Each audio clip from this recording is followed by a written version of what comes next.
بسم الله الرحمن الرحيم.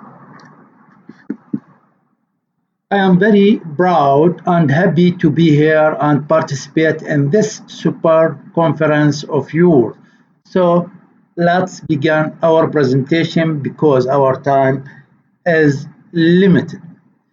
So our research titles is a capacitive energy harvesting from 132 kilovolt high voltage transmission line fields in Iraq by Ammar Nazar Abed from المسيب Technical College الفرات الأوسط Technical University and Professor Dr.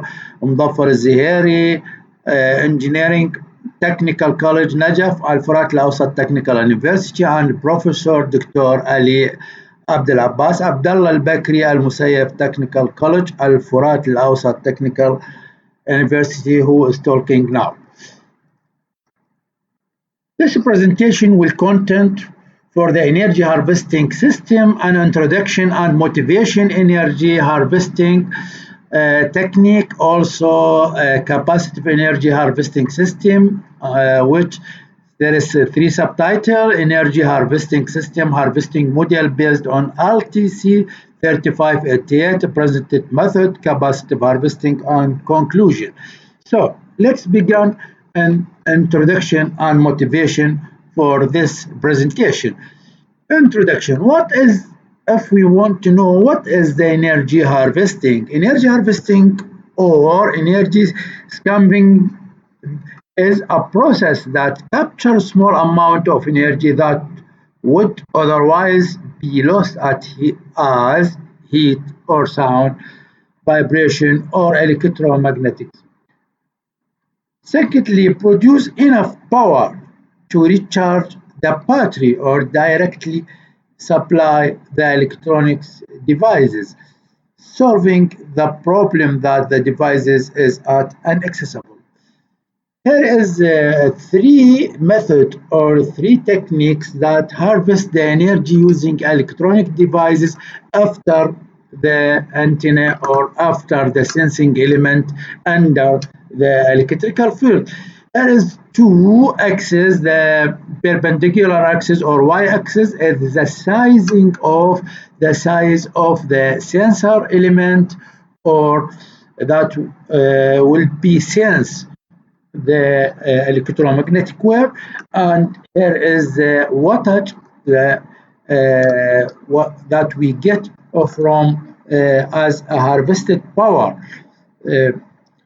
So the technique one, piconode one, we can get 450 milliwatt baseline, which has facilities strong arms, FPGA turn mode, and dynamic voltage scaling and multiple power modes. The other is piconode 2, which from 20 to 50 milliwatt system on a chip integration, state-of-the-art embedded IP, just the right performance, extensive concurrency, and aggressive clock getting and advanced design technology.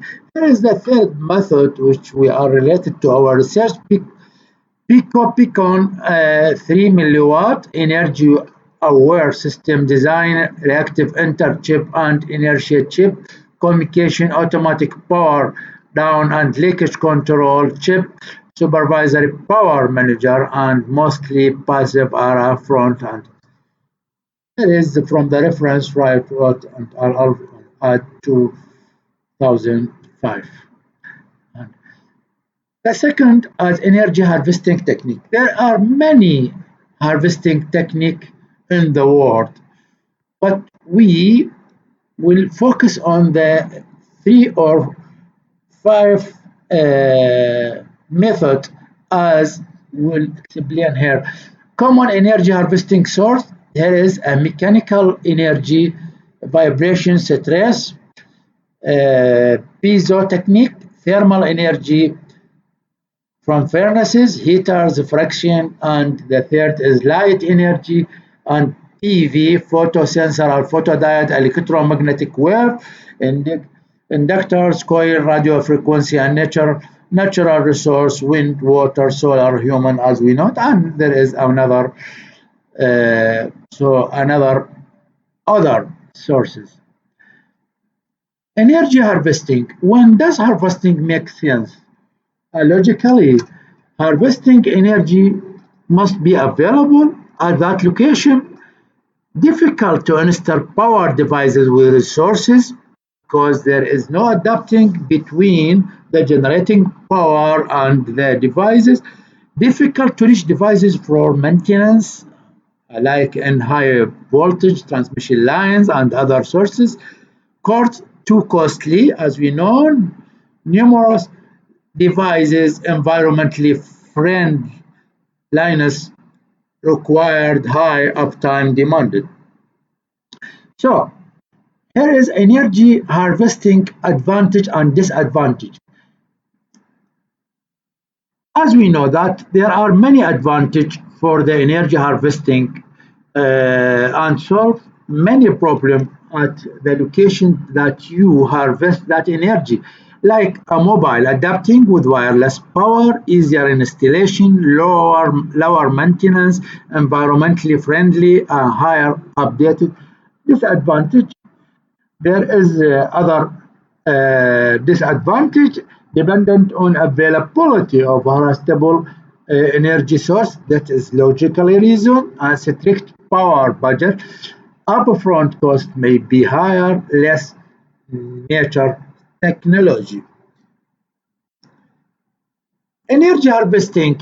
The key functional requirement for energy harvesting here is under high voltage transmission line as an ambient energy source, capture, accumulate, store, and manage energy, produce unusable energy for low cost energy generator. Here, beautifully and internal self power, self starting circuitry, high energy retention, always active energy capture model, output directly drive, CMOS, microprocessor, WSM, and ZigBee. Outlast system deployment, lifetime, and disturbed energy source enhance system reliability, virtually unlimited charge and discharge cycle, as we saw in the block diagram below. Here is a comparison between, if we compare between the energy sources and the capacitive sources. Here is the energy sources. We take four energy sources like light, vibration, thermal, capacitive, and we found that as related to the challenge, the capacitive method is the best in coupling and rectification, and also in typical electrical impedance, it's constant impedance, low kilo ohms, and also in typical voltage, AC varies with distance and power, depend on the height of the antenna, the designed antenna below the high voltage transmission line. Also, a typical power output, there is a wide range of power. Here is the most important point, that we can get high range of output power or harvested power, which is needed, which is the point, which is the key point of our research. So, the third point or the third section is the capacitive energy harvesting system. The first of it, energy harvesting system, which is this block diagrams illustrate what we said and what our design of our circuit that we harvest the energy through it. Here is the electromagnetic wave capacitive harvesting and matching network rectifier DC to DC converter block and energy stored and load. So here is also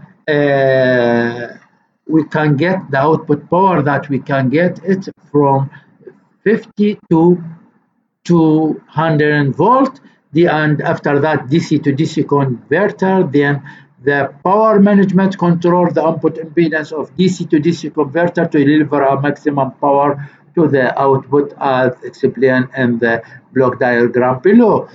here is the